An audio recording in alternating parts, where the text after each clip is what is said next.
आप देख रहे हैं आजाद बुल इंडिया का हेडलाइंस शो। आज है 16 मई 2025। मैं हूं आदिल खान आजाद। दुनिया के सबसे बड़े अखबारों और रिपोर्टर से चुनी गई कुछ बड़ी खबरों को आपके सामने रखेंगे जिन्होंने आज सुर्खियां बटोरी। इस शो में आज आप देखेंगे हमास ने फिर की तस्दीक, अमेरिका से डायरेक्ट कांटेक्ट जारी, इस्राइल हुआ बेचैन, गजा में नकबा डे पर आईडीएफ ने ढाई कयामत, 143 फलस्तीनी एक दिन में शहीद, आईडीएफ के निशाने पर गजा की अगली नस्ल, 45 बच्चे सिर्फ 2 दिन में शहीद। ईरान ने न्यूक्लियर टॉक्स के लिए लगाया तुर्की का चक्कर, लेकिन दे दी वार्निंग, यूरोप के 3 बड़े ताकतवर मुल्कों के साथ आज होगी मीटिंग। ट्रंप ने कहा सऊदी से हमारा रिश्ता कोई नहीं तोड़ सकता। क्या इस्राइल को वार्निंग दे रहे हैं अमेरिकी सदर?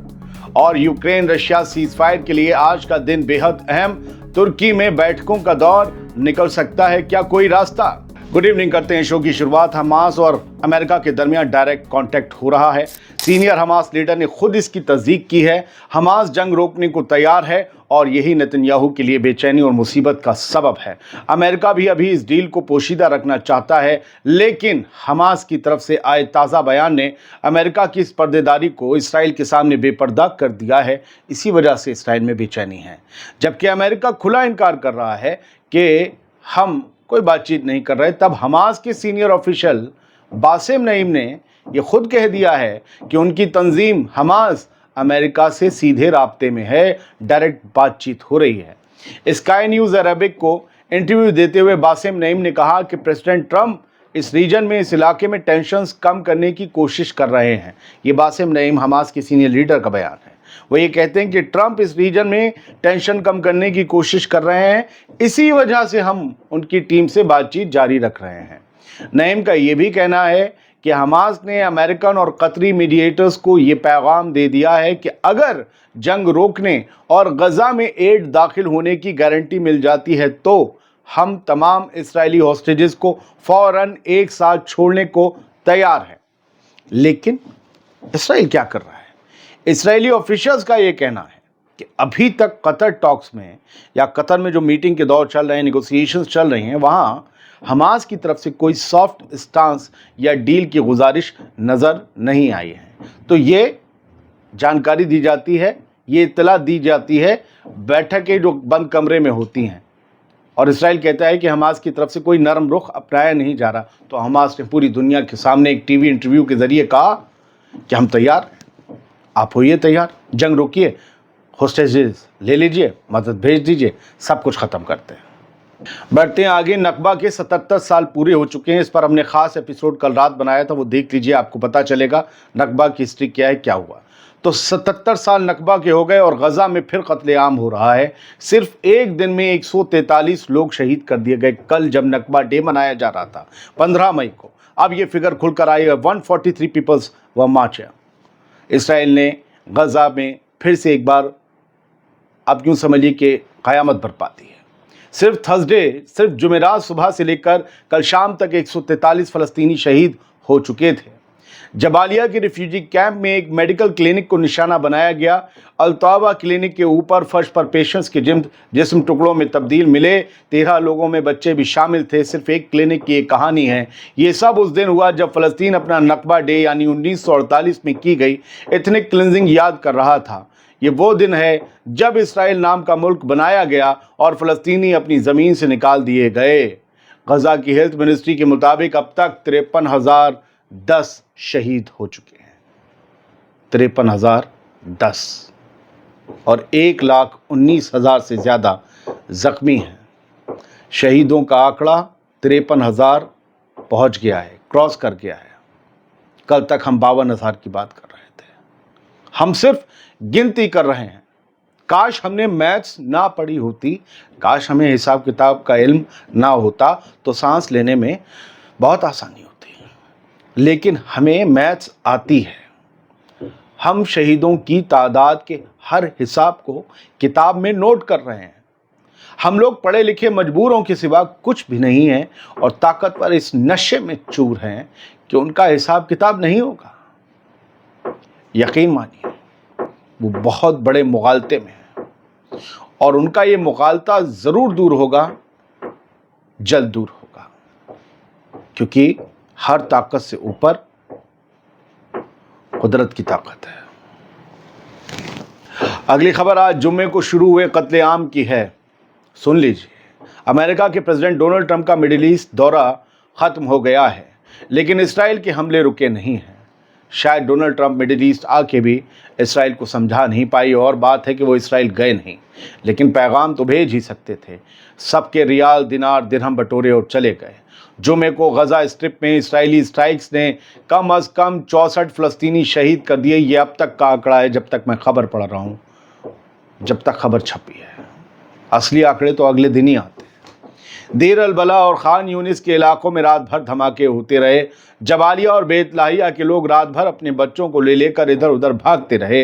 और उधर इसराइल का प्राइम मिनिस्टर नेतन्याहू इस हफ्ते वादा कर चुका था कि हमास का सफाया करना है और हमले अब और ज़्यादा तेज़ होंगे, और अब वही हो रहा है। गजा हर रोज़ लाशों से भर रहा है। नेतन्याहू जो कह रहा है वो करके दिखा रहा है। पूरी दुनिया में एक ही मुल्क है और एक ही शख्स है जो कह रहा है वो कर रहा है, और वो ऐसा कर रहा है कि उसे कोई रोक भी नहीं पा रहा। आगे बढ़ते हैं। यूनाइटेड नेशंस ने साफ कह दिया है कि वो यूएस बैक्ड गजा ह्यूमैनिटेरियन ऑपरेशन का हिस्सा नहीं बनेगा। जो अमेरिका प्लान लेकर आ रहा है कि गजा में कैसे मदद पहुंचाई जाएगी, उसकी निगरानी इसराइल करेगा, यूएन इससे पीछे हट गया। यूएन ने कहा ये प्लान ना इम्पार्शियल है, ना न्यूट्रल है, ना इंडिपेंडेंट है, इसलिए हम इसमें शामिल नहीं होंगे। Deputy UN spokes person Farhan हक ने कहा एड मदद सिर्फ तब दी जा सकती है जब वो इंसाफ और न्यूट्रलिटी के उसूलों पर हो, लेकिन ये प्लान उन सब के खिलाफ है। दरअसल इसराइल ने कहा है कि वो एड डिलीवरी में डायरेक्ट शामिल नहीं होगा, लेकिन ऑपरेशन को आसान बनाने में मदद करेगा। लेकिन यूएन ने इस प्लान को बिल्कुल नामंजूर कर दिया है। आखिर कातिल फौज पर राहत पहुंचाने का भरोसा कौन कर सकता है? यूएन भी नहीं कर रहा। अब एक रिपोर्ट जो आपको सोचने पर मजबूर कर देगी कि निशाना आज के लोग हैं या आने वाली नस्ल। गजा के बच्चे इसराइली फौज का सबसे अहम निशाना है। यूनिसेफ की चीफ कैथरीन रसल ने इसराइल के गजा पर अटैक्स को गैर इंसानी और हिला देने वाला करार दिया है। उन्होंने एक्स यानी ट्विटर पर लिखा कि सिर्फ 2 दिन में 45 से ज़्यादा बच्चे शहीद कर दिए गए, कत्ल कर दिए गए। इसे दुनिया कत्ल करना ही ज़्यादा बेहतर कहलाएगा, शहीद नहीं। बहुत पॉजिटिव लफ्ज़ है, कत्ल नेगेटिव है, सामने वाले पर उंगली उठती है। इसे दुनिया को हिला देना चाहिए, वो कहते हैं। इस वाक़ये को 45 बच्चे जो मारे गए हैं, दुनिया हिल जानी चाहिए इस खबर को सुनकर, लेकिन ज़्यादातर लोग खामोश हैं।